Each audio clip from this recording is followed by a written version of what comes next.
the views of USA Today or its affiliates.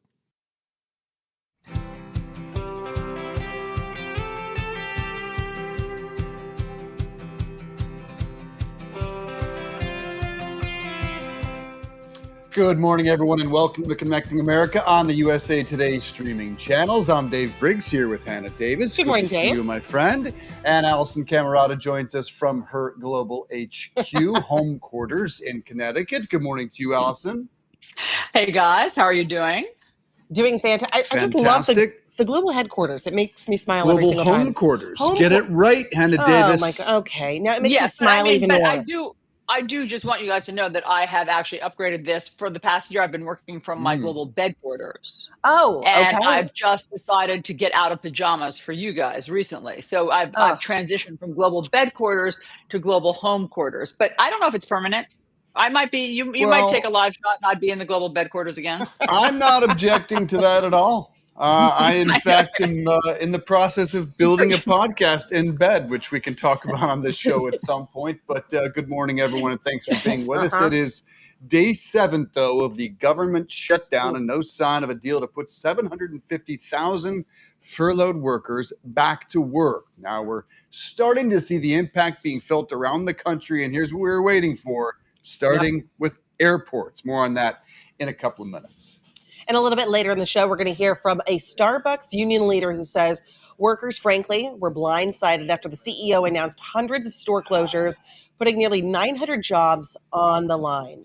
Big news. Guys, overnight. that is crazy. The Starbucks, I mean, when it hits Starbucks, you know that something is amiss. Starbucks, I thought it was like impervious to any kind of market changes because it's so ubiquitous. And furthermore, they've addicted all of us. Like you see the Starbucks sign, you're like, oh, I need a cup of coffee.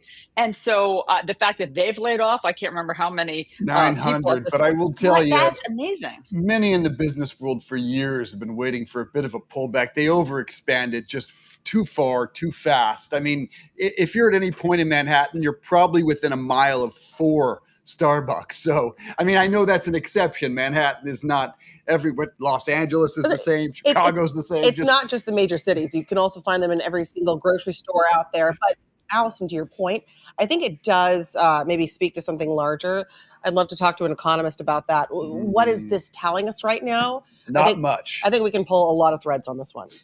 Yeah, so we'll get to that. But first, we do want to talk about President Trump, who is escalating his fight with local and state leaders in Oregon and Illinois, and now threatening to use emergency powers to deploy troops in U.S. cities. So a federal judge, you'll remember yesterday, blocked his plan to send National Guard units into Portland, Oregon. We reported on that yesterday, but did allow deployments to move forward in Chicago, at least for now. So President Trump says he may invoke the Insurrection Act. That's a law that has not been used in more than 30 years to bypass these court orders. That allows for the deployment of troops in U.S. cities in certain limited situations. The president insists this is about restoring law and order, but local leaders say they don't need it. In many of these cities, crime is down. And they say it's an overreach of federal power. So at 7:30 this morning, we're going to speak with a Portland City Council member about what city officials and residents there think about the president's escalating threats. Yeah, it was interesting watching a number of reporters go to Portland and walk around these peaceful, gorgeous streets. Now, it's a lot like what happened in Los Angeles, where it was isolated to basically one city block where the violence was. And so most of Portland saying, we're not sure exactly what you mean. And the why now is really problematic for the administration. I've said this before. Violent crime is down across the board in Portland, double figures. Homicides are down more than 50% this year. So the why now? Chicago, why now? Violent crime is also down there. And the president talked about sending troops there years ago. So it is it makes a lot of people wonder what was in the Epstein files, but that's for another time and another day. While informal peace talks, though, to end the war between Israel and Hamas started yesterday in Egypt at the urging of President Trump. Israelis today are, of course, marking the second anniversary of the October 7 terror attacks by Hamas that claimed 1,200 Israeli lives. 250 Israelis were taken hostage in the attack, and 48 still have not been returned. In response, Israel launched counterstrikes against Hamas. In the 2-year war, the United Nations and other human rights groups estimate 67,000 Palestinians died in that 2-year battle. We are very fortunate to be joined by our foreign correspondent, Amy Kellogg, joins us today at the diner with a look back at the anniversary and a look ahead. Great to have you here on this important day. We are always grateful to have you. Let's just talk about the anniversary and where we are. Well, it's kind of a grim coincidence that these peace talks are happening, Dave and Hannah, on the anniversary, the 2-year anniversary of the October 7th attacks. It's a solemn day in Israel. Commemorations are going on at that Nova Music Festival where 350 young Israelis were killed. Dozens were kidnapped. The parents, family members of hostages still in Gaza are clearly incredibly concerned at this sensitive moment. Interestingly, the British Prime Minister Keir Starmer has asked for Brits to not carry out these planned pro-Palestinian demonstrations today, saying it would be very un-British, that this is a day to remember those people killed on October 7th. Meanwhile, the talks continue, and we are waiting very desperately for some news from Egypt, where the peace talks are going on. Amy, it's just, I remember obviously when this happened, it was likened to Israel's 9/11. In other words, that was what drove it home for Americans to understand the perspective of the enormity of this and the level of loss of life. And it's just incredible to think that that there are something like 48 hostages who have never been returned. 20 of them, we believe, are alive, but how do we know the status of these hostages and where have they been kept? I mean, the idea that there's some sort of safe house in Gaza after all the destruction for these hostages, how do we know the status? We don't know the status of where all of the hostages who are alive are at the moment, or at least it's not been made public. A complicating factor is the bodies of the deceased. Many of them are said to have been buried in Gaza City, where the latest offensive has been going on. Some of those Hamas members who killed the hostages and buried them are not around to point to where the graves are. So that may slow down the handover of hostages dead and alive. You know, time is such an interesting thing. 2 years, it's hard to believe. I remember the day when this news first broke. A lot of talk right now about the Israeli government, its current approach, what's going on right now, but also the Israeli sentiment of the people. Can you speak to that? And are those two separate things? I think the Israelis have deep trauma since October 7th. I think some Israelis are concerned about how the population has been desensitized to Palestinian suffering through all of this, which is another aspect of the very complicated story. And I think there is a cry for new leadership, perhaps, among a lot of Israelis. Yeah, in fact, there is a poll out just today from the Israel Democracy Institute, and a shocking number here, too, I'll point out. 2/3 of Israelis say the time has come to end the war in Gaza. That's up 13 points from a year ago. But the one that really got my attention was 64% of Israelis think Benjamin Netanyahu should take responsibility for October 7th and resign. What do you make of that? I think some Israelis will say that no other prime minister would have acted differently in the wake of October 7th in terms of such a heavy response to the atrocities. There are a lot of Israelis who believe Netanyahu is just trying to stay out of jail because there are corruption charges against him. I think Netanyahu himself is going to be very concerned with his legacy because October 7th happened on his watch, whether he takes responsibility for that or not. And I think that people will want to know how that happened. That still hasn't been answered. Intelligence faults, the ball dropped among intelligence personnel, warnings not listened to. There were apparently soldiers at the border, female soldiers who said something's about to happen. It wasn't listened to. I think another aspect of all of this is that he's really been in and out of power, but he's been the dominant political figure on the scene for 25 years. That may be too long for anyone, whether it's President Putin, whether it's, anyone, whether democratically elected or not, it's a long time. And I think that leaders that are in power for that long often lose a little bit of touch with reality. Amy, what we've heard from some of our people on the ground in Israel, and obviously you don't have to actually go to Israel to know this, Hamas never lives up to its promises. They can agree to whatever peace deal, they can agree to whatever ceasefire, but then they break it. Is there a feeling that something's different this time? I think what's different this time, Allison, is they've been surrounded. The Arab world is really pushing for this deal to go through. Hamas is clearly worried that if they hand over their only card, which is the hostages, Israel might go back in and start bombing again. But there are so many people on board right now that there's pressure on Hamas to finally give up the remaining weapons it has. And they really are much weakened. I mean, the command and control structure has been decimated. There are still fighters, there are still militants, there are still ideologues, but they're weakened, and the pressure for them now, 2 years after this horrible attack and the subsequent war, is greater than ever. And Trump has been pushing Netanyahu really hard too from the Israeli side. Of course, we're discussing going forward, always looking for solutions. However, going back to this 2-year marker, I want to go back to what the people of Israel are experiencing, how they're commemorating what's happening today. Can you speak more to that? That 2 years, I think it reminds us when we hit those anniversaries of how traumatic that moment was, what was lost, and what's happened in the last 2 years. What thoughts do you have on that? Well, as Dave pointed out, there's this poll showing that politically people are ready for change. That's one poll, but I think that it makes sense to me that people are saying that from what I've heard. There'll be a lot of very somber memorials today, particularly down in the south, in the Negev desert, where that music festival was going on.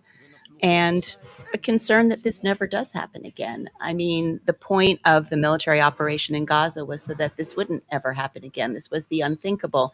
And particularly when you consider how strong the Mossad is, we've seen them, and we've seen Israel change the geopolitics of the region. I mean, we've gotten rid of mostly Hezbollah, right? I mean, that's been all but decimated. So, there's been a lot of change, but I don't think that anyone in their wildest dreams could have imagined that the attacks of October 7th would happen when you've got brilliant intelligence that has pulled off so many incredible maneuvers in the region in the last 2 years. Yeah, the pager incident was legendary. Mm-hmm. So pulling back to the polls again, there was another poll yesterday. 4 in 10 U.S. Jews say Israeli has committed genocide. It's almost as if Trump sees the winds changing, and now there's some tension between Trump and Netanyahu. Over what do you think? Trump was really upset about the strike in Qatar on Hamas operatives, which actually failed to kill the key negotiator, but killed his son. So this is one of the people who's negotiating for Hamas as we speak today. I think Trump is very concerned about the Gulf Arabs being his allies, our allies. There's money to be made. There are security issues. And I think the ultimate prize is Saudi Arabia cutting a peace deal with Israel. If that all goes off the rails, that's Trump's legacy, potentially, the peace prize that he's lobbying for.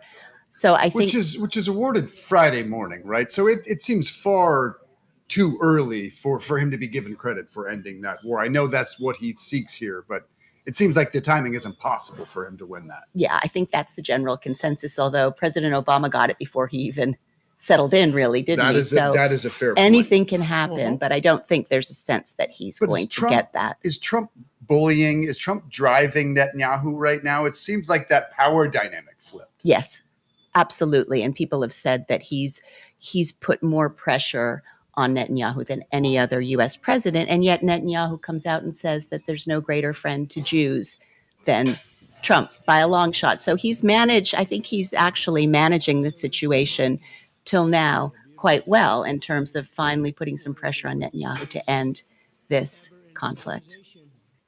You could always get the Nobel Peace Prize next year. Doesn't have to be on Friday. Yes. Whatever seeds are planted now. So, Amy, what's the deadline? What can we expect this week? What should we be looking for? Well, Trump was very impatient, which is not much of a surprise when this all started happening. It was, all caps, move fast on his social media account. But I think now he understands, particularly when we speak about the fact that some of the bodies of the hostages are going to be hard to locate. I think he's a little bit more patient, and I don't think there's been any specific deadline, but by the end of the week, we should know if this is going forward.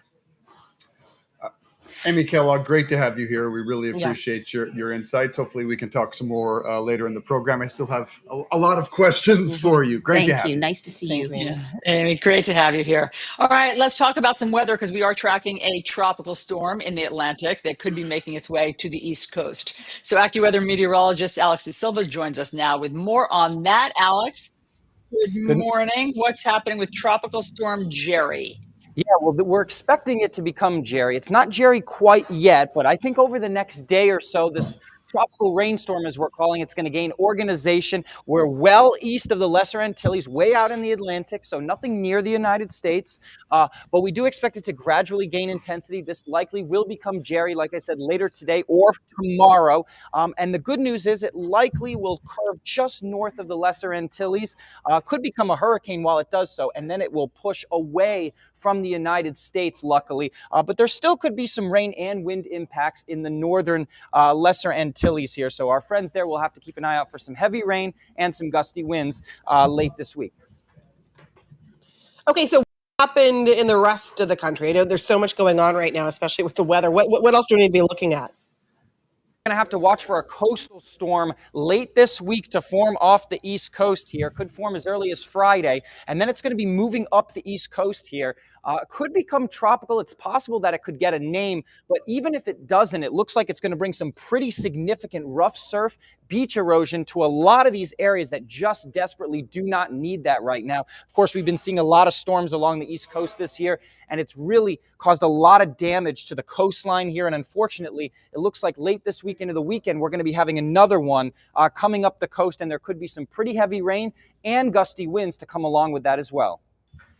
Alex De Silva, AccuWeather. Appreciate you being here, my friend. Thank Thank you. Ahead, Connecting America, just getting started. Up next, Ghislaine Maxwell, the convicted sex trafficker linked to Jeffrey Epstein, just lost her Supreme Court appeal.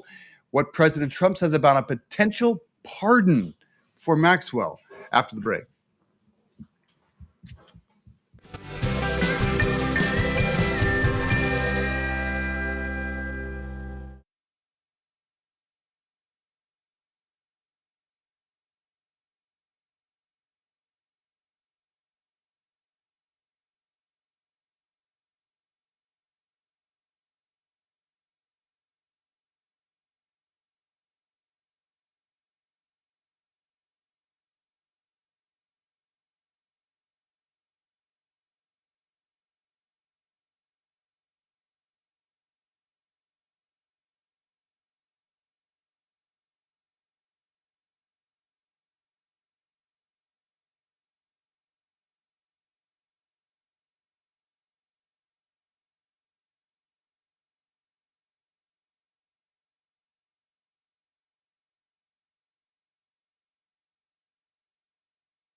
Welcome back to Connecting America, everyone. All right, we need to talk about this big news because President Trump said he would, quote, take a look at pardoning convicted sex trafficker Ghislaine Maxwell.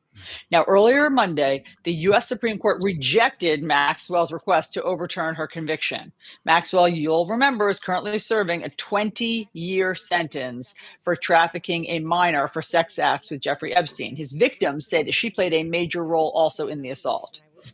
Her lawyers argued that the sweetheart deal that Jeffrey Epstein got back in 2008 with federal prosecutors in Florida should have kept Maxwell also from being charged. When asked by a reporter if he would consider pardoning Maxwell, President Trump said he would, quote, take a look at it and would need to discuss it with the Justice Department. Epstein, of course, died in prison in 2019 in what has officially been declared a suicide. Guys, this is major. I mean, not only has President Trump, helped facilitate her transfer from a prison to a what is, considered a very minimum security kind of golf club-ish experience, now pardoning Ghislaine Maxwell, who's seen by at least the victims as a monster. This would be huge. Not just a monster, a historic monster, Allison. I mean, someone who literally paved the way for the abuse of hundreds, if not thousands of women, that literally procured women repeatedly for Jeffrey Epstein. This would be, it's shocking to me how little waves that made yesterday when he said he would take a look. No one should ever take a look at pardoning a monster that allowed for young girls to be abused. Now, with the reaction, you're saying you're wanting to see more reaction. What's interesting to me, though, this is the one issue where we're really starting to see a fracture with Trump's base, particularly the younger conservatives that got him into office once again. This is one of those sticking points that they're not forgetting about. When you look at those podcasters on the conservative right, Joe Rogan, Candace Owens, Theo, the list goes on. And again, these individuals are so influential. They're not forgetting about this. So what this means for his base staying firm and together, to me, that's what's going to be interesting how this unfolds. Well, one other note that hasn't gotten any attention is there is a Democrat who Republicans have refused to swear in. She won a special election in Arizona. Mm-hmm. Republicans the speaker refuses to swear her in. And the theory is quite simple, that if he swears her in, then they can force the release of some Epstein documents. Now, Mike Johnson says it's about the government shutdown. They have sworn in congressmen in government shutdowns, including Republicans in the past. Yeah, and that's what a lot of people think is behind this troop movement into cities to continue to distract. But at some point, this has to return to the public attention, right, Allison? I don't know. I mean, you and I have talked, Dave, repeatedly about how we're surprised when it goes away. This is something that so animates the Trump base, as Hannah was telling us, that for years, I mean, they've been beating this drum. Release the files, release the files. And sometimes it does seem to go away. And then it bubbles back up when there's some news about it. But I wouldn't say that this has been an ongoing narrative at this point. It kind of vanished for the last few weeks, I thought. Well, last point I'll make on this. I mean, there's so much we can say. I think this is an example of what democracy in action can do. This rests on the shoulders of the people. Do the voters care? Does the base care?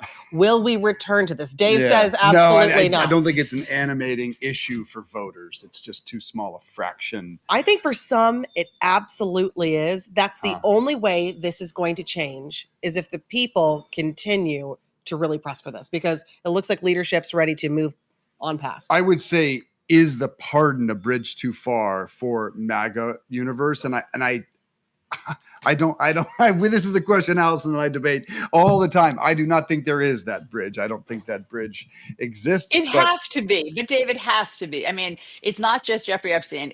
Ghislaine Maxwell was his accomplice. If you are somebody in the base who believes that there was a long-standing pedophilia ring, or at least ring of traffickers for young women, then you can't pardon Ghislaine Maxwell. I mean, that's just too far. So we'll see. We'll see what you say, Hannah, what the influencers say today after this pardon threat. Yeah, and it was an animating issue for the late Charlie Kirk. He was not accepting the answers from the administration. He was continuing to push this as an issue. He was very concerned about this. We'll see if they can honor his legacy in that regard. But meanwhile, it is day seven of the government shutdown, and we're starting to see the impact outside the Beltway.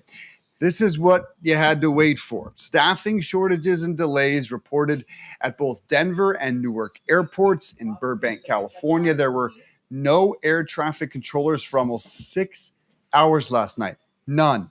And airlines getting federal money to serve rural airports may soon be showing the first impact in the aviation industry from the shutdown when their funding runs out. Sunday, some 2 million federal workers, essential and non-essential, aren't getting paid.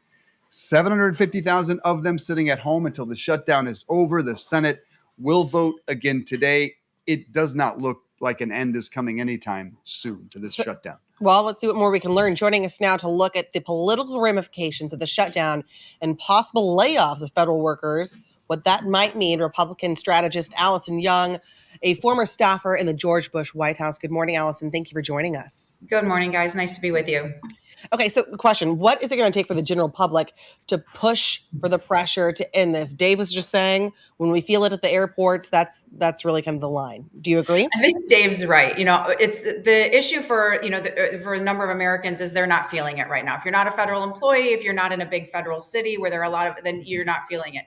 Airports are already the place where we're already ginned up and, our nerves are frayed. So I think I think this is a winning message for the Democrats, honestly, to start saying, listen, if there's a problem at the airport, you can blame this on the Trump administration. It's not exactly an A to B causality there. I mean, the air traffic controller issue, they're starting to call out because they're not getting paid. Like it's a voluntary action, but I think we talked a little bit last week about, who's winning and who's more entrenched. I think this might be a place where, to your point, Dave, this is where, the public starts to raise a red flag. Yeah, I mean, I always felt like this was the point when this started. This is the only point which, historically, we start to get concerned by government shutdown. That's unfortunate. Why do you say that gives Democrats some leverage? Because they, after all, could reopen government with a simple, clean CR. Well, they absolutely could, and it's really at the core of what the Democrats are saying. They're saying, look, we have, as Congress, we are trying to wrest back our power of the purse. This is, the Trump administration has really taken control of a lot of things using emergency powers to do, and Congress is saying, look, we're trying to wrest this back, and we're going to dig in and we're going to fight. And what the Republicans are saying is, hey, we've got a bill out there. All we want to do is open the government. The Democrats are standing in front of it. What the Democrats have done, and they've historically been very good at, is finding those small messages, those things that they can pull out that really impact the general public. And in this case, it'll be airports and all of the federal employees in the Washington, D.C. area. And I live in Philadelphia, too. We have a big federal city here, too, not as big as D.C. But all the federal employees saying, hey, what are we doing here? What are we doing here? I can't afford food. I can't afford my electric bill. Not all civil servants are making six figures a year. So those that aren't and that are living paycheck to paycheck, this is going to start to have a major, major impact. And I think that's where the Democrats are better on the messaging. That's very interesting to hear you say that, Allison, because we've spoken to some people who say they're doing the wrong message, actually. The Democrats are, as you know, are dug in on the subsidies, the healthcare subsidies that would allow people to continue to afford the Affordable Care Act, also known as Obamacare. Well, if you're being particularly cynical, one political strategist has said, that is an issue that affects tons of red states. Why are Democrats defending all of these red states that would feel the pain first? Why don't they decide to say, no, this is about not sending troops into Democratic cities, or this is about the Epstein files, or something like that would actually hurt President Trump more in some ways? Allison, like you're hitting at the crux of the issue. There are so many opportunities here for people to for either side to craft a narrative that fits their, that helps their base. And people just keep missing on this. I agree with you that the healthcare angle isn't a strong angle for the Democrats. And what it's doing is it's allowing the Trump administration to say, hey, this isn't about healthcare. This is just about getting the government open. Let's just provide the daily services that we have a duty to provide, and the Democrats are trying to heave this great big political football onto us. So it's funny. It's all. I think what you're pointing out is it's all in perception too. Like we can all spin this any way we want, but it's really an interesting daily task to look at to see what's hitting the American public and what's actually impacting how people are perceiving this. Allison, don't you think that people in general are smart and they see that the finger pointing is doing nothing, that both sides are trying to, look like the victor and the other the villain here? But in the reality, their job is to get this through, to get our country moving and growing and hopefully finding solutions. Don't you think people across the board see what's going on here in that sense and they just say, get it done? Thank you for saying that. I can't agree with you more. This comes up every campaign season that generally political strategists, people that work in the media perhaps, and candidates tend to underestimate the American public. And I thank you for saying that, because I do think that that's real out there, that people understand that this is posturing. There's just a lot of nonsense and people behaving like blowhards from both sides. The challenge that we have right now is that in previous administrations and previous Congresses, I've worked in both places, there has been a different bar, a higher bar for compromise and behavior, decorum perhaps, and that's not happening now. So what's happening is we're at this point where, yes, the general public is like, come on, this is ridiculous. People don't behave like this. But there's these fringe factions on the far right and the far left that are saying, dig in, go harder, be meaner. And we're in this echo. I think we're in this echo chamber right now where the general public is saying, look, we just want to live our lives and be left alone for the most part. And what's going on in DC is getting out of control. Behind it, as we wrap this up, is the last 20 years, you see fewer and fewer moderates. So there are very few in the Senate or the House in the middle. And so that's what pulls these two sides to their extremes. Right now, the betting markets have it at 20 days. Checking the betting markets. 20-day shutdown is the over-under. Looks like we're going to dig in. Great to have you here. Appreciate your insights this morning. Thanks so much, Allison. Thank you. All right. Up next, we're going to hear from Portland City Councilor about what's really happening on the streets of Portland, Oregon, and how officials and residents are handling the threats that President Trump is making to send in the National Guard to their city. So we'll be right back.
Welcome back, everyone, to Connecting America. All right, we want to talk about what's going on right now in Portland, Oregon. And we're joined by the Portland, Oregon City Councilor, Tiffany Koyama Lane.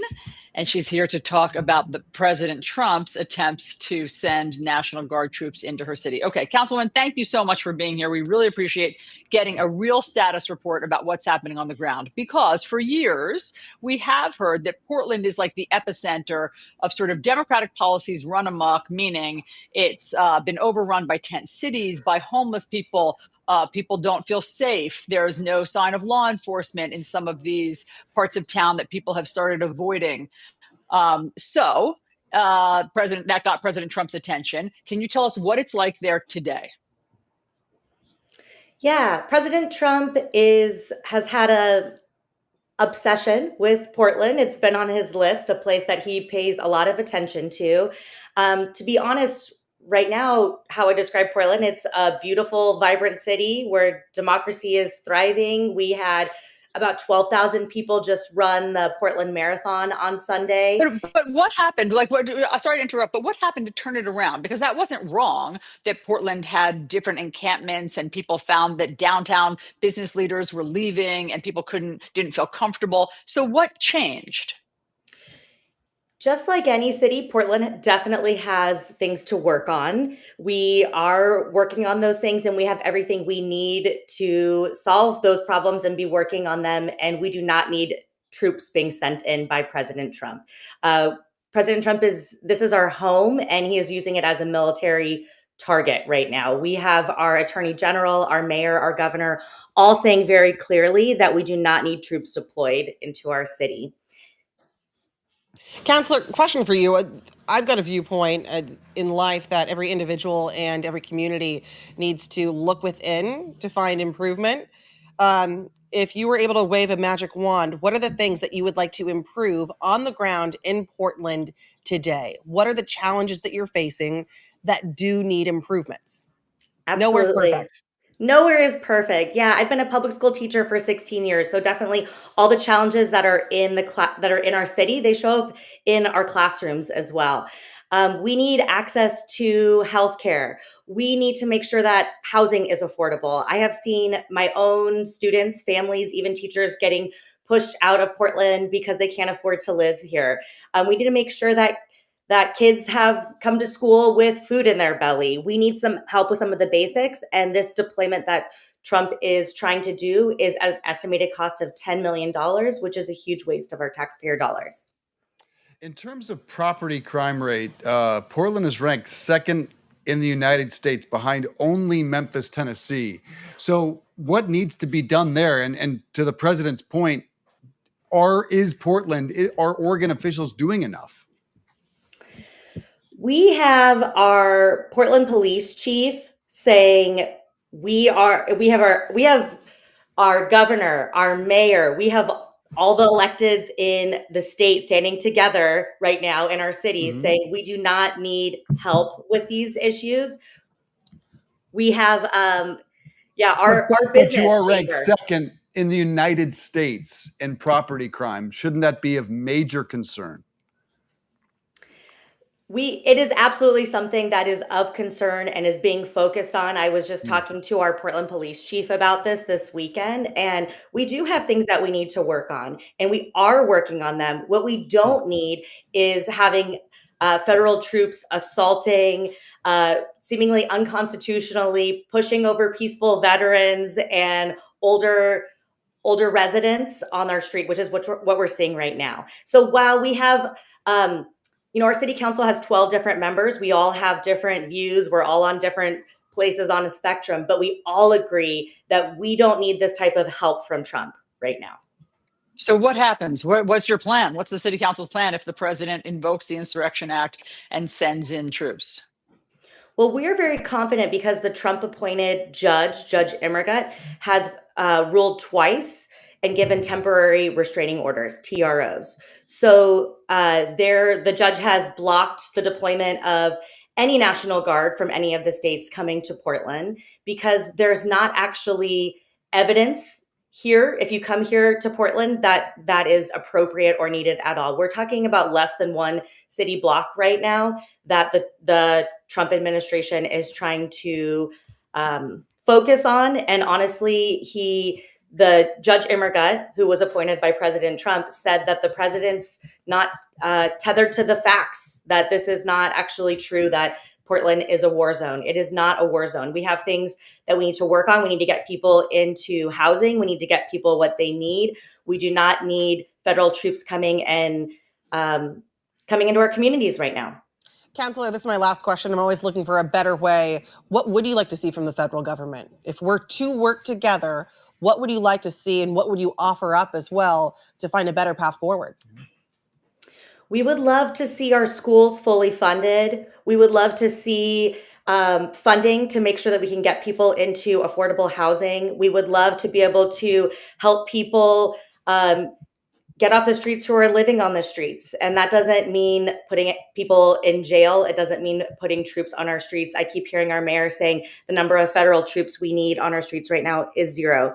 Our National Guard needs to be around for disasters like fighting fires and other important things that they do in our community.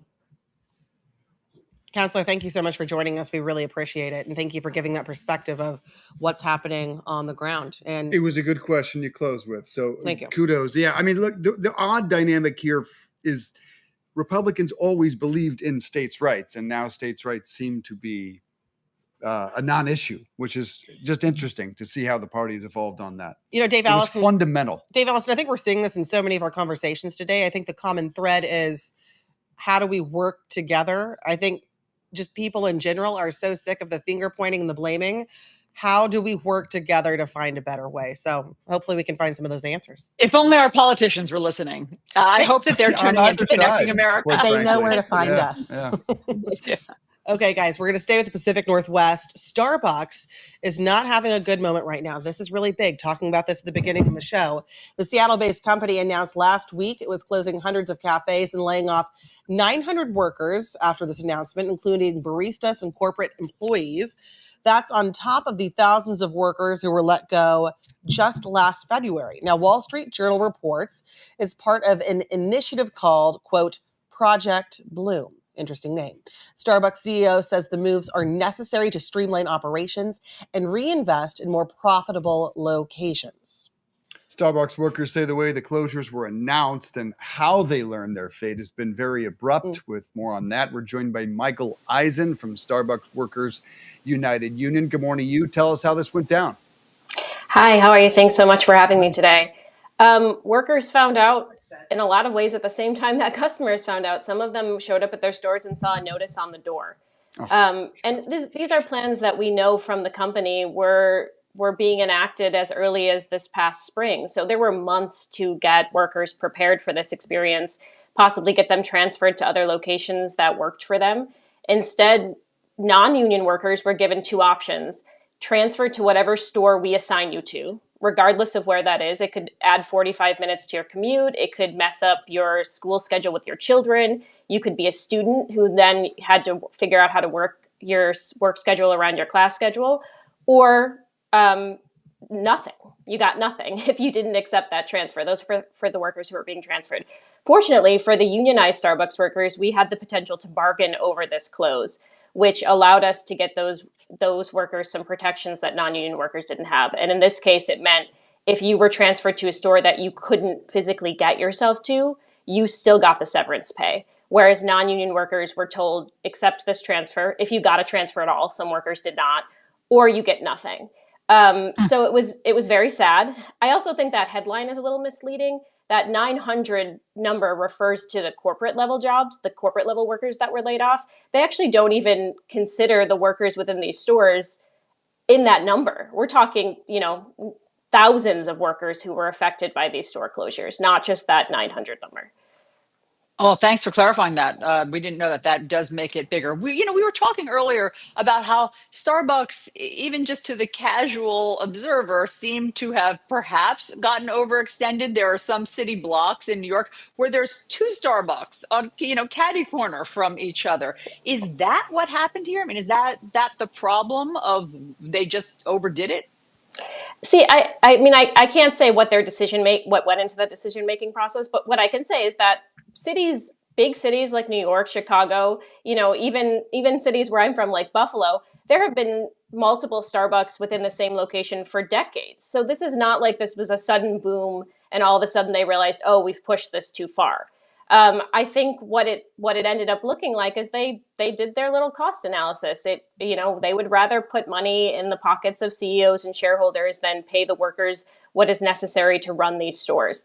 When I started with the company 15 years ago, you walked into a Starbucks, you saw a fully staffed store, you were served in a very timely manner, you had a wonderful experience. And now you walk into a lot of these stores and you might see 2 workers on the floor doing the job of 5. Which is what has pushed so many Starbucks workers to join a union, to realize that the only way they're going to protect themselves within their workplaces and improve their conditions is by, banding together and using their voices to try to hold this company accountable. And these closures were a perfect example of that. Workers who were unionized within this company had protections, were able to demand better from the company, whereas the non-union workers, unfortunately, were left out in the cold.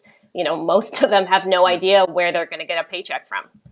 Look, the stock's down 10% year to date, 15% over the last 12 months. It's a public company. This is a CEO who has to cut costs in order to make money. What do you say to that? I don't think costs are being cut. I mean, these closures come with a $1 billion price tag. It's costing the company $1 billion to do this because they did it the way they did. They've got to pay severance. They've got to break leases. Some of these leases were signed for a decade. They've got to break these leases and pay those out. It would be much more cost efficient to get back to the bargaining table and bargain a contract that ensures that workers are protected. You improve the lives of the people who are running these cafes every day, you're going to improve the business. That's just the way that it works. The customer experience is what is so integral to the company, to the Starbucks mantra, is you go in and you have this good customer experience. If you want customers to come back to these stores, you have to create an environment that's going to bring customers back to these stores. And to do that, you have to create an environment that is a good environment for your workers to be in. We're about to enter into the holiday season at Starbucks. That is traditionally the busiest season for this company. I did 15 holiday seasons. I know what it looks like in there. You can't have customers walking in to get their peppermint mocha and see 2 people running around trying to get everything done, and they're spending $8 on a beverage and waiting 30 minutes to receive it. There are lots of ways to invest in this company that can make it better, and one of those ways is to invest in the people running these stores every day.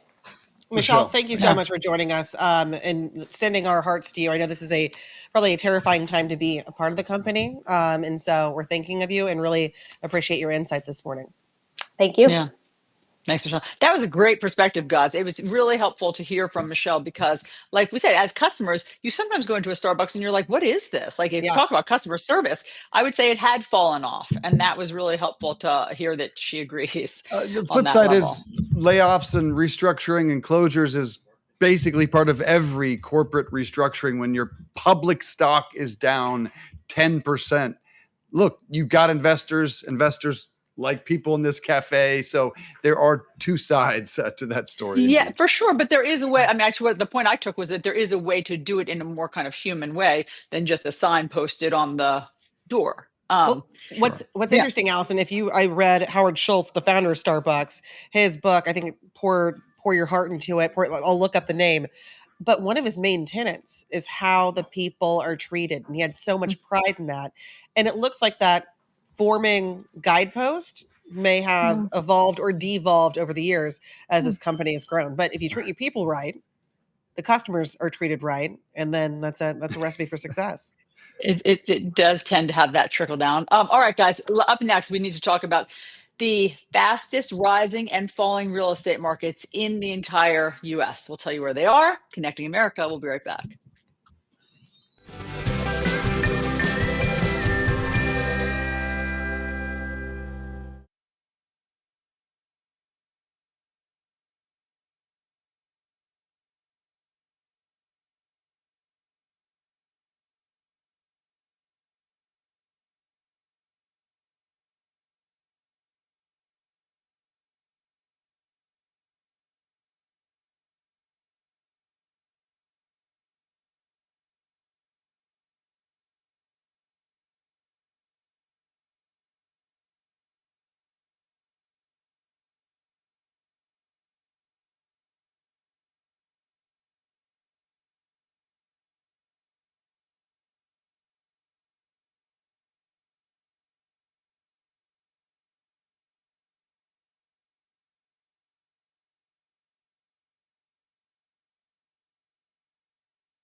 Good morning and welcome back to Connecting America. You know, we're always cooking up something at the Sunrise Diner, but today we have Chef Brian Morales doing the cooking. So get this. He's competing in the World Food Championships this month, and we have a really tough assignment today, Dave and I. We get to taste test some of his world-class cooking later in the show. I hear it's a very special French toast. What's pan right, do you What? think there? I couldn't. Pan right? That last It pan on the it right. looked I like couldn't. ham of some kind to me. Oh, okay. I couldn't quite. Allison, I identify that. like the confidence with which you answered that. She said, that is Well, ham. I know it for That's sure. when it comes to food championships, I do feel like I could win. I mean, Okay. just eating, not cooking, Ah. but Right. eating. All Was right. there a We all- contest for that? Speaking of can ham, start our one. real estate insider, Mark Lawrence, is here now to look at a new housing report. You're welcome, Mark. That ranks the fastest rising and falling housing markets in the country.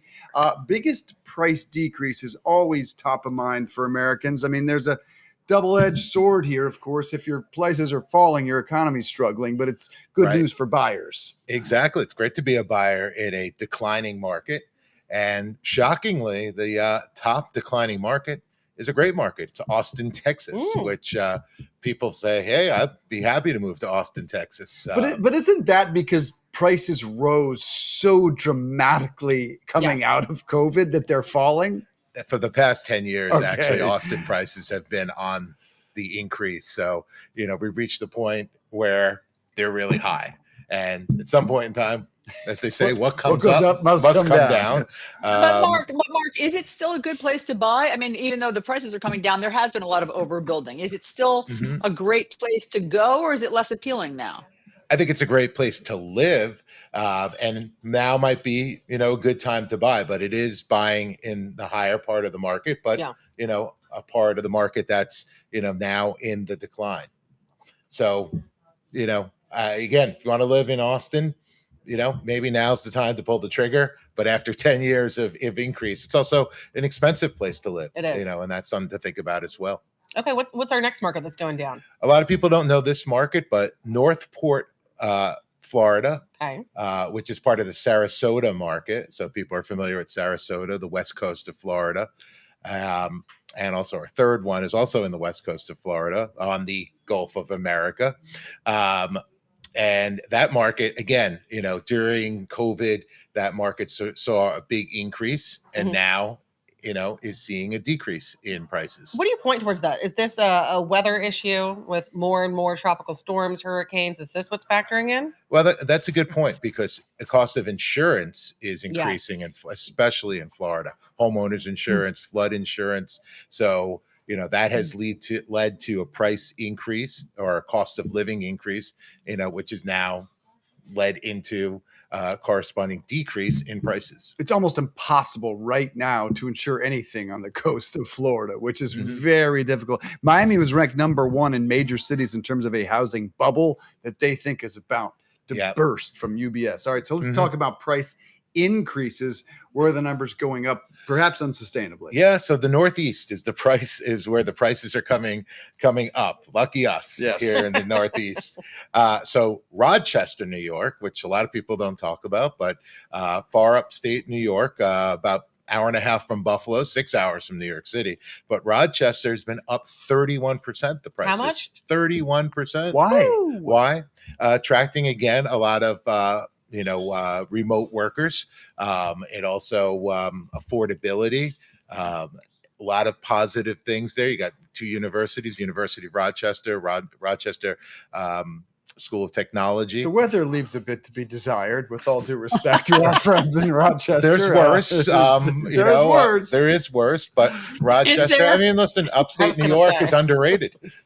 Yeah, upstate New York can be beautiful, but you do need to take the weather into account. Okay, let's talk about Hartford, Connecticut, up 29%. What's going on there? Yeah, in Hartford, Connecticut, the insurance capital of the world, Hartford, the market is up 29%. Hartford is a major city located right between Boston and New York, so it has that advantage that it's close to both markets. And Hartford prices are up 29%. So this next one breaks my heart, but I also get it. Wisconsin is one of my favorite states. The quality of life, it's beautiful. And which city are we seeing the increase? Milwaukee has a 27% increase. So Milwaukee, major city, Midwestern charm. We always like that Midwestern charm. last year they hosted the Republican National Convention, but Milwaukee, on Lake Michigan, has seen a real increase in prices, 27%. Woo! All right, buddy. Good to see you, my friend. We appreciate the info. Always good to see you. Our viewers can use that. We'll be back at the top of the hour as the diner begins to fill up a little bit, talk some of the big stories, including the anniversary of the October 7 attacks.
The views expressed in this program are those of the speakers and do not necessarily reflect the views of USA Today or its affiliates.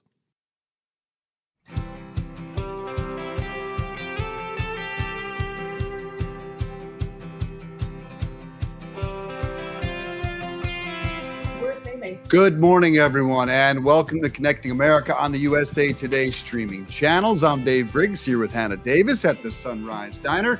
Allison Camerata joining us from her global home quarters. Good morning to you both. An interesting day around the planet. Absolutely. Huge things happening this moment. Good morning, Allison. How are you? Doing well. Yes, I'm still on my first cup of coffee, and you guys are about to eat something delicious, I think, French toast in the diner. I'm having very stale, dry peanut butter toast, which is no fault of anyone's but my own. So That ain't bad. I'm going to have honey? No? honey. Should I add some honey? Well, right now it's just peanut butter, but okay. All right. When you guys have your French toast, I'll gussy this up with some honey. You're going to get wild and add honey. Allison, look at you go. Go nuts. Yeah. It's a treasure, peanut butter and honey. We start with some major news in Big news. Israel right now. They're gathering to observe a solemn anniversary. It's been 2 years since the devastating Hamas terror attack that killed more than 1,200 people in Israel and led to the war that has consumed the region. Israelis have come back to the site of the Nova Music Party, the scene of much of the carnage. Hundreds of innocent concert goers were killed. Dozens were taken hostage. Yeah, and that's a live look that we're looking at right now. It's about 3 p.m. right now in Israel, and you're seeing residents in this moment commemorating 2 years, which I think for so many people is a sombering moment, of course, but also the idea that 2 years have passed and really reflecting on what this day means. Now, throughout Israel, there are solemn memorials, just like what we're seeing right now. 250 people were taken hostage in that attack in this area. 48 still missing to this day. In response, Israel launched a counteroffensive against Hamas, as we all know. The United Nations and human rights groups estimate more than 67,000 Palestinians have been killed in the fighting of the last 2 years. There is hope for an end to the war, with informal peace talks resuming yesterday in Egypt between Israel and Hamas at the urging of President Trump. Our foreign correspondent, Amy Kellogg, joins us with more on that. Good morning to you. How close or closer to peace are we on this 2-year anniversary? Well, it's the closest we've come. Excuse me. It's the closest we've come in these 2 years. So people are very hopeful. All sides except Hamas, and I say all sides, meaning the Gulf Arabs, who are a big part of this initiative, and Egypt, Israel, all on board. Hamas, though, is still a little bit up in the air in terms of what they're willing to agree to. And as we know, Hamas is not exactly the easiest negotiating partner, if it can be considered a partner at all.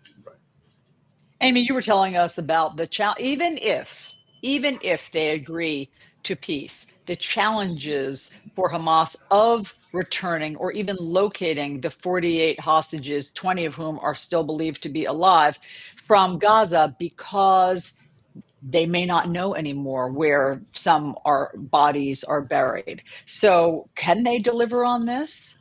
It just sends chills up your spine to think of those bodies lying in the rubble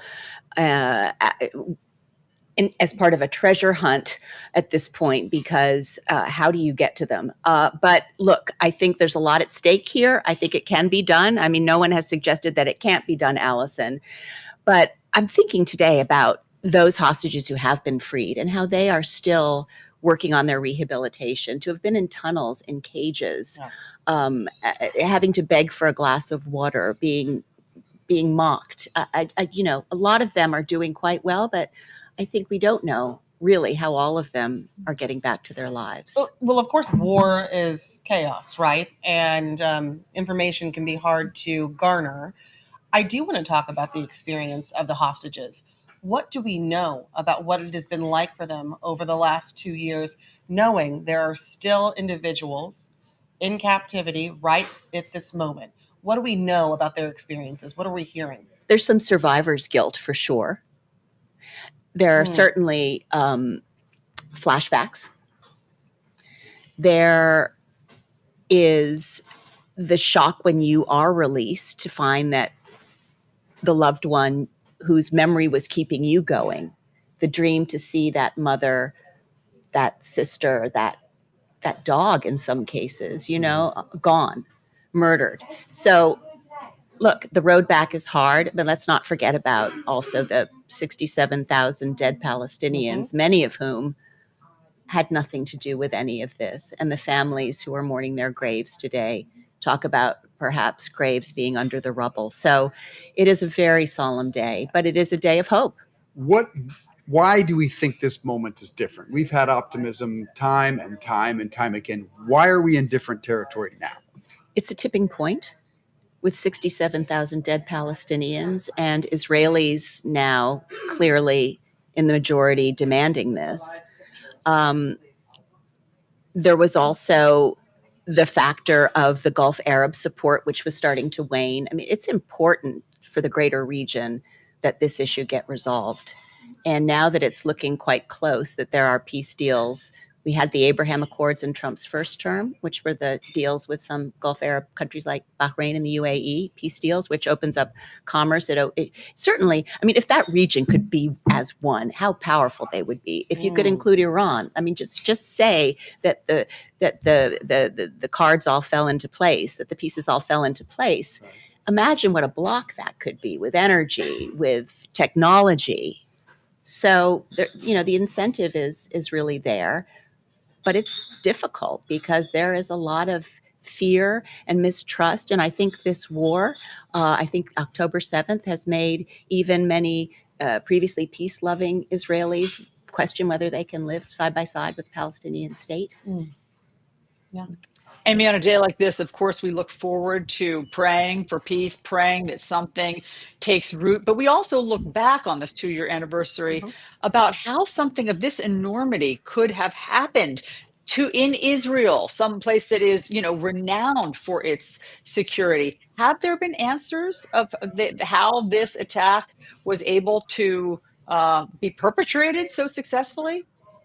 There was a lot of reliance on technology. We talk about the famous Iron Dome system. I think Israel probably came to rely a lot on its technology and let the ball drop in terms of on human intelligence.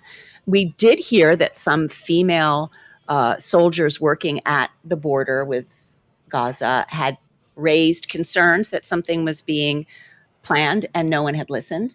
But I do think that at the end of the day, we're waiting for answers. And, there are people who suggest that Israel, and particularly Netanyahu, let Hamas fester so that the Palestinians were divided. I'm so glad that Allison asked that question because the news cycle moves quickly, life moves quickly. But to look back, how did this happen? What can we learn? What was going on in that moment? I want to circle back to what you were saying right before then, though. I think we're all wondering, is peace actually possible? That's the question. I've never allowed myself to imagine what it would look like if this was a united bloc, as you said, the absolute power there. Can you speak more to that? I've never really thought about that in a deep way, and I think you're so spot on. Well, look, I've spent time in Iran as a reporter, and I've always got the sense that the Iranian people actually have a lot of respect for the Jewish people and would like to be able to be working together with them. I've spent time also in Gaza and in Israel and always been treated with incredible respect, both by Palestinians in Gaza, who frankly always treated me like a princess when I came down there with plates of baklava and the works. And my Israeli colleagues have been among the best I've ever worked with. So I've seen sort of the best sides of each of these groups, if you will. And I think there's so much talent and so much initiative and energy that if they could pool their resources, Israel is renowned for its technology. The Arabs are sitting on the resources. But look, that is a bit of a pipe dream. However, Trump keeps hinting at it. So who knows? Iran is on the edge. The whole region has changed a lot in the last 2 years. And public sentiment is turning a bit against Benjamin Netanyahu, and that perhaps gives Donald Trump leverage. And to your suggestion, he is Trump driving, pushing, some say bullying Benjamin Netanyahu. Talk more about that and how starkly that contrasts the situation between Trump and Putin to end the war in Ukraine. Dave, I keep thinking about that. Could similar pressure be applied to Putin? Is there a lack of will there? Does Putin have something on Trump that we're still waiting to learn about? We see this. If this works out, we will see Trump's bullying at its best. Yes. And most effective. But again, Israel has a lot to lose by alienating the United States. So it's a different dynamic. However, pressure is mounting in Israel against Netanyahu. It was mounting before this war, right? When we saw those big protests when he was trying to reform the judiciary. And my earpiece just fell out. So if Allison asked me a question, clue me in. Allison, I'll take this one since our friend, or actually, Allison, why don't you ask it and I'll relay? Okay, basically that she talked about how 67,000 Palestinians have been killed. It's a shocking number. Does Hamas care about that? Amy was saying that this is a tipping point, that maybe this time it will stick, and maybe Hamas would stick to whatever tenets of a peace agreement they agree to. Do they care that 67,000 Palestinians? Why did they let it get to this number, if so? Okay, so Allison was asking, we're saying this might be a tipping point because we've lost 67,000 Palestinian lives. The question, does Hamas care about those 67,000 lives? We know the Palestinian people do. We know the world scene is watching this. Does Hamas care? Can we have faith in that? It's hard to imagine that they do, given we know what we know. We know that they've been using their population as human shields. And we know that they are about their revolutionary fight, which is denying Israel's right to exist. What I think is interesting, in their statement today, they said that they felt basically thrown under the bus by the other Arabs. So I don't think that Hamas can point to any victories here. And it's really hard to get a sense that they care about people. It seems that they've been using them to make them into martyrs. To what cause? I don't know, because Israel is there to stay and they need to find a modality to live together. Which begs the question, what incentivizes them to finally end hostilities? It remains to be seen. If they don't care about loss of life, why would they end this conflict? We shall see. Amy Kellogg, so great to have you here. Thanks. Really appreciate it. Allison? Yeah, it's so wonderful to have Amy's reporting, which we've relied on for more than 2 decades, I would say. Amy, thank you for being in the diner. All right, so let's talk about what's happening back here. The saga of the federal government shutdown. It is now on day 7. Yesterday, the U.S. Senate once again failed to pass dueling bills by Republicans and Democrats. 2 million federal workers, essential and non-essential, are now not being paid. 750,000 of them have been told to stay home until the shutdown is over. The Senate will vote again today, guys. We'll see if they make any progress. And meanwhile, President Trump is escalating his fight with local and state leaders in Oregon and Illinois, and now threatening to use emergency powers to deploy troops in U.S. cities. Now, a federal judge blocked his plan to send Guard units, into Portland, Oregon, but did allow deployments to go forward in Chicago, at least for now. Trump says he may invoke the Insurrection Act, a law that has not been used in more than 30 years, to bypass those court orders. The president insists it's about restoring law and order. Local leaders say it is an overreach of federal power and have most declined it. It's tough, right? You can cherry pick so many different statistics here, depending on what your political perspective is. As I said earlier, homicides are down 50% this year. On the other hand, I read the stat that they are the second worst city in the country in terms of property crime. Ultimately, and I think you brought up this point earlier, why not work with state and local leaders instead of against them? Ask them what they need. Ask them how we can help bring down this crime rate. Maybe it's more resources. Maybe it's more police officers. That seems to be the answer, but not at all what we're seeing. You know, this reminds me of, do you remember the moment when, was it after Hurricane Sandy? And it was Chris Christie embracing Barack Obama when he was on the ground to provide Very support. Much. And both sides. I believe it was a hug. And Chris Christie got killed for it. How dare he? There was the hug. Yeah. You know, I think both sides got blowback for that. How dare you work with the other side, you're right. whether it's local, federal, or red versus blue. But that's the answer. We saw that with Michigan Governor Gretchen Whitmer, who chose to work with Donald Trump because she's a governor and she needs to. And she was heavily criticized by Democrats. So yes, it is really unfortunate. She was also in the Oval Office like this. Yes, the Where's Waldo moment. Yeah. So even she knew that the optics did look good on that. But it's really unfortunate. I forgot about that part. Yeah. Yeah. Okay, so guys, but I just want one more thing I do want to say about Portland is because of all those stats, I think that it does beg the question of what's really going on. We do have to try to get to the bottom of the bigger question of what's President Trump really trying to accomplish, because is he spending millions and millions of taxpayer dollars to cut down on property crime in Portland, Oregon? So I think that the administration needs to answer that. As they say, fair. Follow the money. All right, guys, after the break, we'll be joined by Chef Brian Morales. So sorry about this, Allison. He is competing in the World Food Championships this month, and we'll get to taste test some of his world-class cooking next. I know it's coming together. It's coming together. Okay, stay tuned, everybody. I know I am. We'll see you in a second. Oh.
Our mission is not only to connect America, but to keep you and your family safe.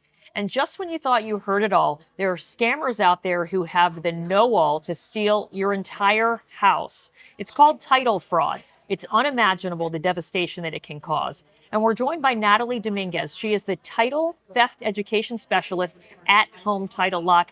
Natalie, thanks for being with us. First, explain for our viewers how this crime occurs. Yeah, absolutely. First of all, thank you so much for having me with you guys. So it's very simple, right? If I'm a criminal, I can walk into a county office if you're a homeowner in America, and I can file a one-page document and basically take your ownership away from you and put it into either my name or a fake person's name. And then legally on record, the criminal owns your home. And then they can take that ownership and they can go take loans out against your home or even sell the property behind your back. It's terrifying. This is terrifying. Yeah, and unfortunately, sometimes these crimes hit the most vulnerable. Who are the main targets of this house stealing? If you are a homeowner or a property owner in general, you are a target. Unfortunately, the most vulnerable tend to be our elderly. It's generally people that are not watchful and that can be easily taken advantage of. Older people that are sitting in homes with full equity that have been there for a while in gentrified areas. So I would say vacant property and the elderly are the two top targets of this crime. What are some of the other worst cases that you've seen of this type of fraud? It honestly depends. We've seen some stories, actually, too, in the last 2 years that we know of, where people have had their properties actually bulldozed because, in both separate cases, the property was sold to a real estate development company while they were not living in the home. Loss wise, that would be the worst. I think time wise, there was a woman in California who spent over 3 years fighting to get her home back. It was a very sad story. She was a disabled woman living in California. Yeah, it's unimaginable, and Mhm. obviously you want to help people protect themselves. Tell us what Home Title Lock's protection does and why it's different. Any company that tells you, we prevent these things from happening, unfortunately, you can't stop it from happening at the county level. You can't. But what we do is we monitor your property 24/7. We urgently alert you as soon as something comes in the database. We have proprietary access to the largest database of title records in the US. The best part of our $1 million triple lock protection is the third lock, which is our restoration. And what this means is, unlike any other company, we're the only company that does this. If you are a victim of fraud, and you try to go to the county office and say, hey, this wasn't me, they can't do anything about it. It is legally on record. They can't just tear it up. They can't say, oh, this is fraud. Cool. We're going to toss it. You now have to go hire an attorney and go get it litigated before a judge. And this can take months to years, depending on the situation and how quickly you find it. So, our $1 million triple lock protection restoration means that you don't have to worry about any of that. If you are a victim of fraud, you let us know, hey, this was not me. We will immediately jump in and start building a case for you. We will take it to court, no out of pocket costs for you. We take care of all of the legal stuff and we bring you through all the way to restoration. And we fight for you where there are no safeguards for homeowners in the legal process and on the government side. We want to give you guys a chance to look at that today. You're going to go to hometitlelock.com and use the promo code CA. You are going to get a free title history report. This is going to give you everything that's currently filed on your property so you can make sure that nothing has been erroneously filed, misfiled, or filed fraudulently against your property. And then you're also going to get 14 days of our $1 million triple lock protection to get you protected. And we want to make sure that you guys have that. All right, Natalie Dominguez, thank you so much. We really appreciate it.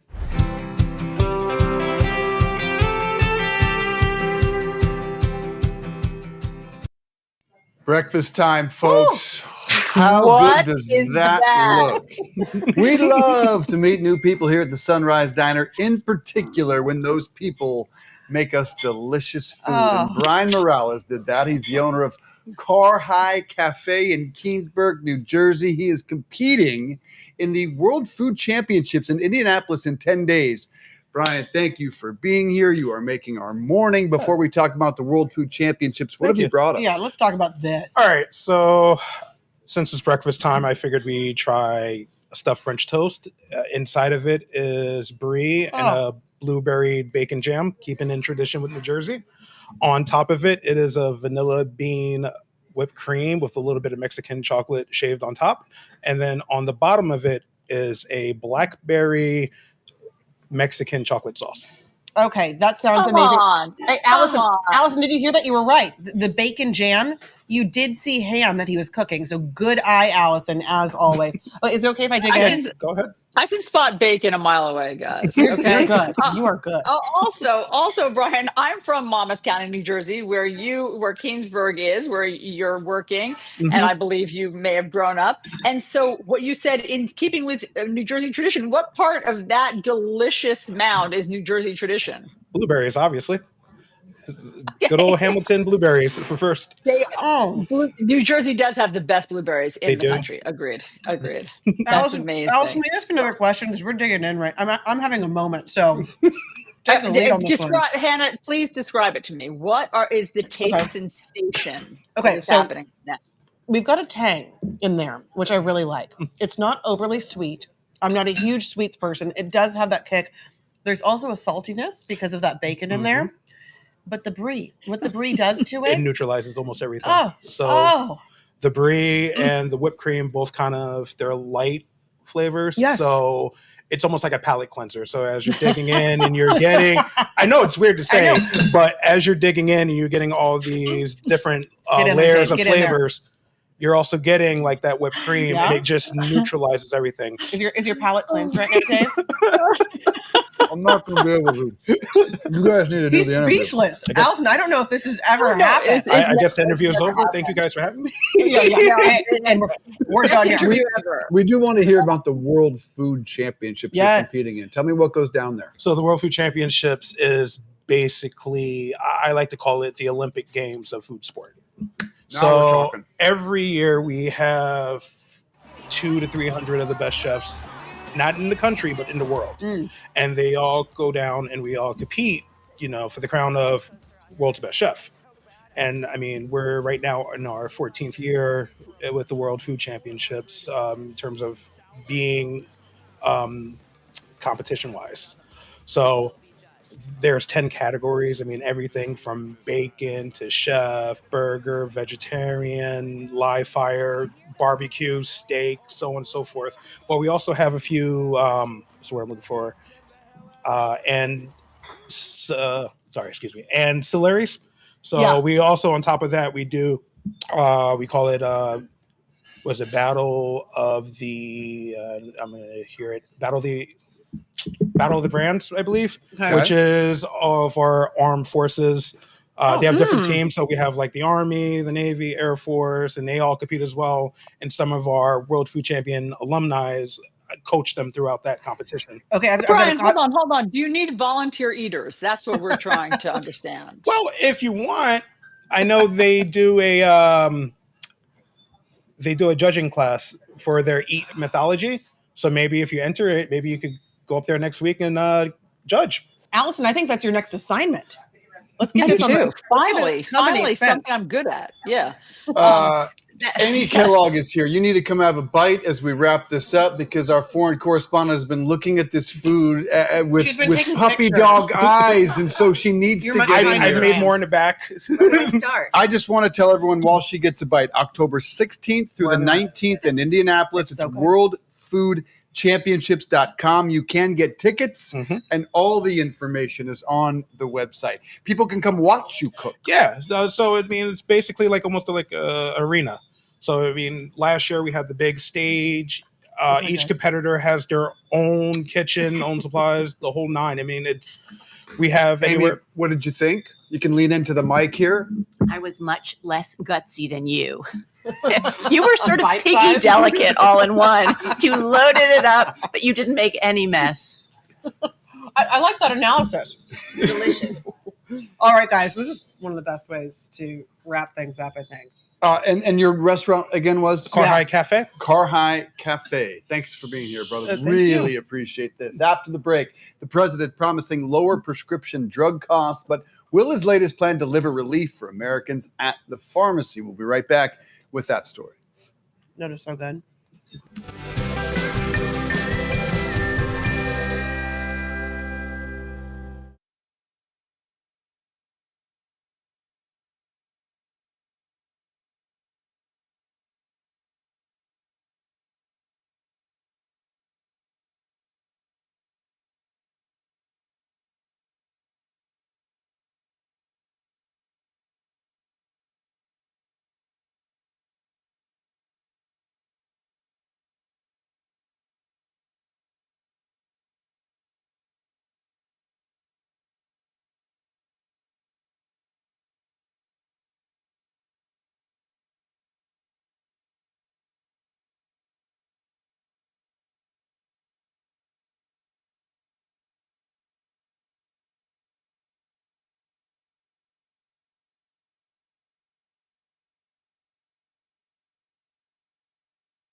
Welcome back to Connecting America. I'll talk while I assume you guys are in a food coma. Let's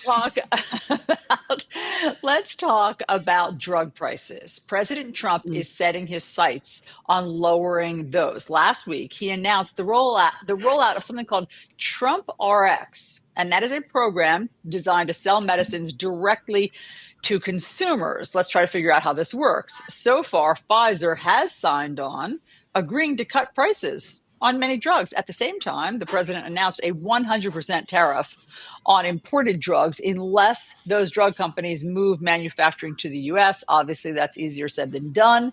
Experts say both ideas could reshape the pharmaceutical market, but what does it mean for patients?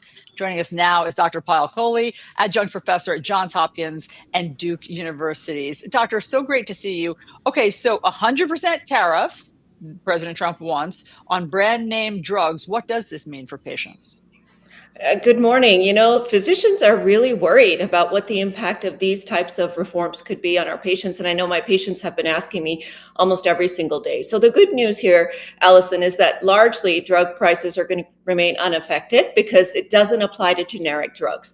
And we know that 90% of drugs that are filled are generic drugs. Now, when it comes to those 10% brand name drugs, we could see a much higher price for patients. And that really depends on whether the manufacturer or the insurance company ends up passing along that tariff to the patient.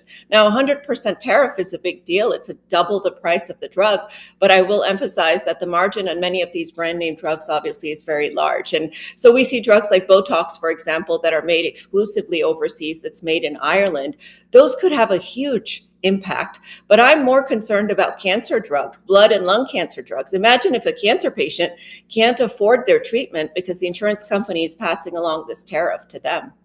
Dr. Kohli, unfortunately, I think the headline is going to be about Botox and not about the important drugs that you just mentioned.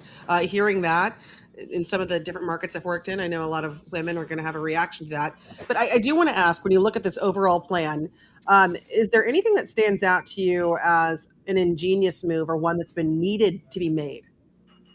I think it is really important to talk about lowering drug prices. And I think in that sense, this has been a long time coming because this is outrageous what we're charging our patients for our drugs. And, as a cardiologist, my patients are often on 2, 3, 4, or 5 brand name drugs. And I sometimes have to sit down and make a decision with them. Hey, this is going to cause a stroke if you go off of this, but you can't pay your rent this week. So I think the discussion about making drugs more affordable is a great idea. Somehow the idea of Trump RX, which is a direct to consumer, incentivizes brand name drugs, and this tariff disincentivizes it. So they're almost at odds with each other. So I'm curious to see how this is going to play out. Yeah, and I'm always thinking about unintended consequences here. If you put 100% tariff on these companies, say they bring manufacturing here, won't that dramatically increase the cost of these drugs? Because just quite frankly, they're going to spend tens of millions in manufacturing and labor costs 10 or 20x.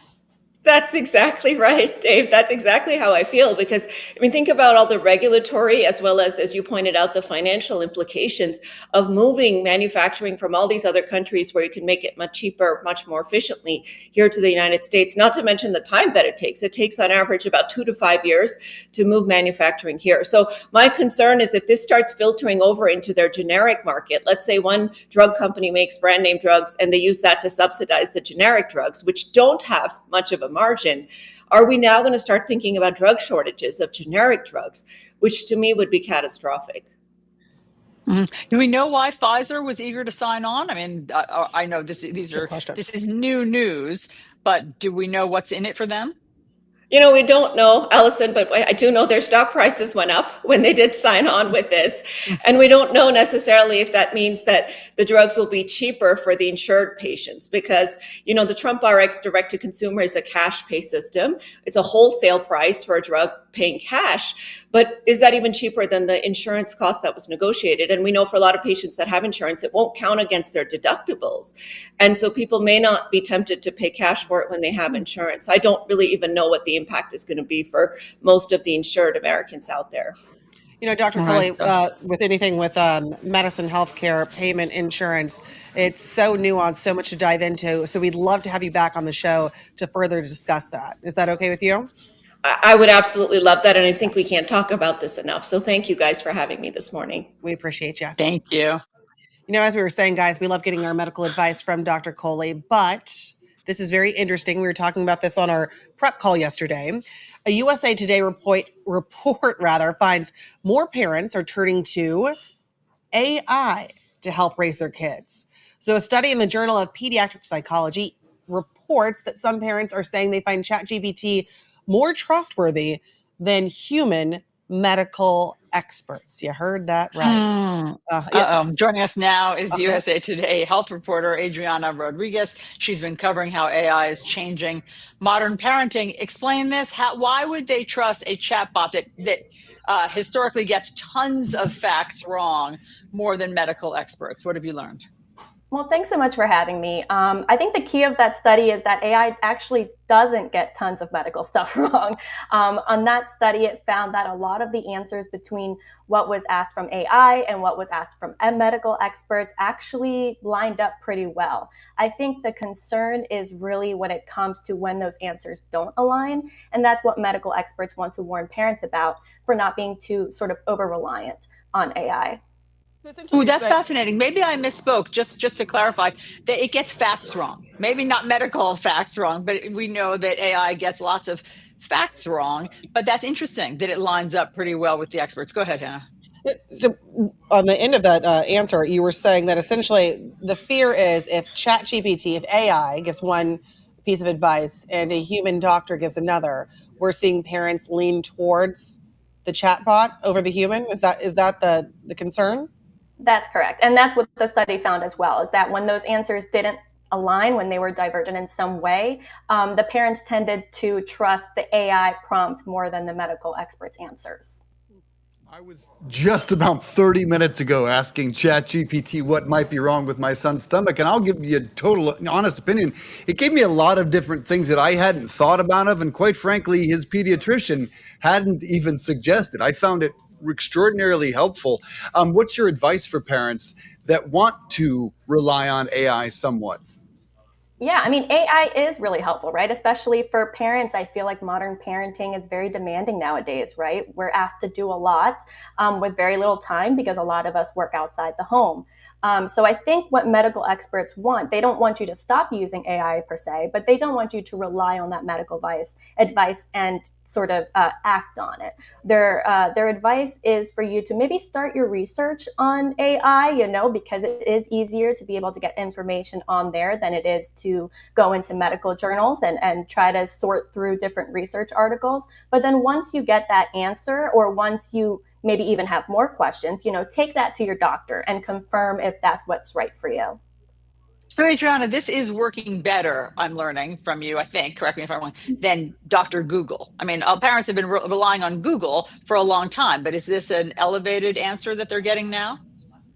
I don't know if I would say that it's better or more elevated, but it's easier, right? Because once you put your questions into Google, you have to sort of sift through all the links and decide which things are supposed to be more reliable, which links actually have the answer that you want. Here you just have an AI that sort of scrapes the internet, and comes up with a very convenient and pretty prompt for you. All right. Thank you so much for joining us. I mean, AI in every single facet of our lives, and it will continue to do so. One thing I have to say, guys, sometimes when I go to the doctor, I preemptively apologize. And I go, I know this is obnoxious, but ChatGPT told me, and I know they have to be rolling their eyes, but I still can't help myself. No, I don't think you have to apologize. Every single job in the world will be impacted by AI. It's time they embrace it. You know what? I take back the apology. Don't apologize. It's the future. All right, Taylor Swift finally sharing what Travis Kelce said right before he popped the question. Listen. I have to say, because I'm getting blinded, congratulations on your engagement. Oh, thanks. Thanks. Yeah, it's, Can I see it? Yeah, of course. Oh my Lord, can we look just at the camera? Taylor, crazy. Taylor, that is insanity. That's crazy. Well, he put a lot of work into that one. Huh? He did. He did, and he had it for a really long time before he gave it to me too. He did? Yeah. So he had it like he custom did this and designed it with this amazing jeweler who he made it with. It's gorgeous. Even the sides are beautiful. I know. I know. I look at it constantly. Like it doesn't feel in any way normal for me. I'm just Yes, sort of good. like, oh, This is the moment man. yes. Whoa. But it's like, it's more than that. It's like, he's just my favorite person I've ever met. No offense to everyone else. Yeah. But the fact that this is the person that I get to hang out with every day forever is just like, that's the whole thing of it. You look at that and you're like, I get to hang out with him forever, and this represents that.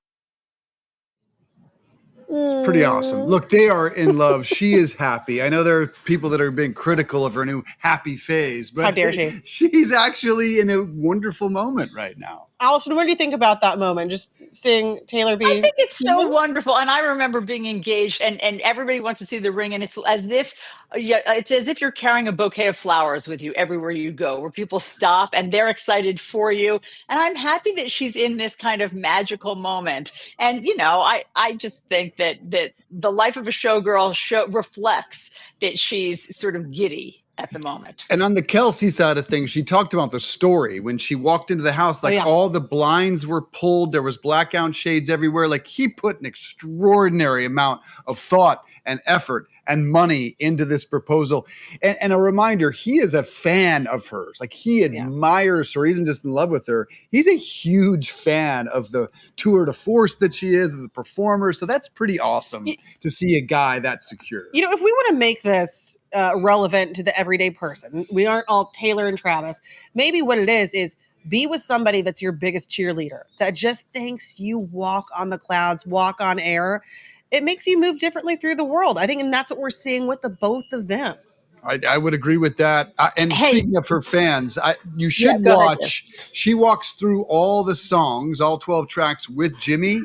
And when they played the songs, the entire crowd knew every word. This album just came out about 5 minutes ago. And if you want to know about her fandom, the entire crowd knew every word of these brand new songs, which blew my mind and actually blew her mind as well. What were you going to say there, Allison? Well, Dave, what did she? I know you've been talking about how she should have been the pick for the Super Bowl halftime show. So, what did she explain to Jimmy about that? I didn't hear them get into that. I think that's something Okay, she's I'll tell you. Yeah. She debunked rumors that she turned down the Super Bowl halftime show because of her fiance. She said that it had nothing to do with Travis. I think that you were saying, Dave, that she had other demands or requests that they didn't meet. I'm sorry. Yes, she wanted, from what I'm told, specific ownership rights that they don't ever bargain with. I don't think she has to be paid because they don't ever pay the Super Bowl halftime performer, but she did want to be treated differently than a typical halftime performer, which she should be. And they blew it big time. Regardless of your opinion on Bad Bunny, this was a big fumble by the NFL, who just should have given her whatever she wanted, in my opinion. In his humble opinion. Okay, guys, we've got a lot more to say, but we've got to go to break. We'll be right back.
Good morning. Okay, this next segment, I already have a smile on my face. Cooler air across the country.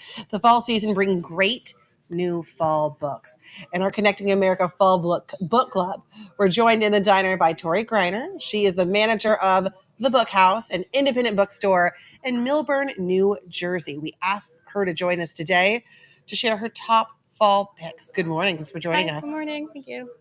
All right, let's get right to it. You've picked 3 different books, but before we get to those, what defines a fall book?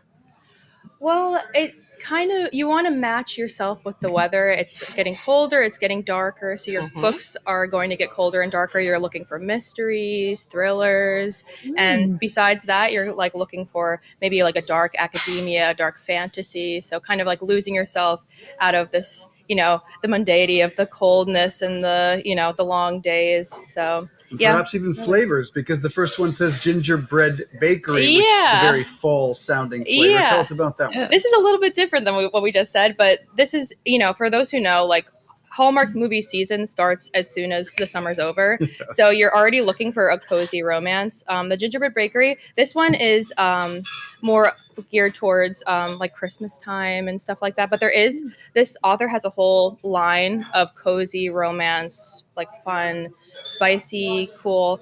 The one that's like specifically geared more towards fall time is you have the Pumpkin Spice Cafe, which we did have the store, but it's sold because people are reading this book. So the Gingerbread Bakery is also good for fall because it brings you right into the winter. And it's the beginning of, you know, the Christmas time and matches up with your Hallmark movie. So it's a perfect. I love the sound of a spicy / cozy book. Yeah. That sounds like a delicious combo. Okay, Yeah. what's the next one you have?